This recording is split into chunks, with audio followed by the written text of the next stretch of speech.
राष्ट्रहित टाइम्स, राष्ट्रहितासाठी समर्पित news channel.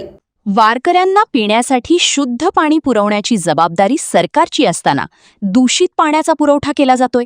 सरकारने शुद्ध विचारांनी आणि शुद्ध भावनेने मदत केली असती तर नक्कीच पाणीही शुद्धच पुरवलं असतं।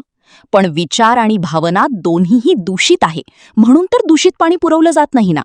की प्रत्येक गोष्टीतच कमिशन खाल्लं जात असताना इथंही आडवा हात मारला की काय, हे कळायला मार्ग नाही। पण ही बाब अत्यंत गंभीर आहे।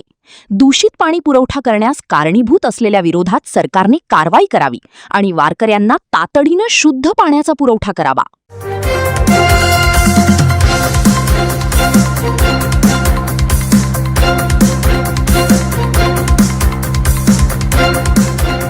राष्ट्रहित टाइम्स, राष्ट्रहितासाठी समर्पित न्यूज चॅनेल।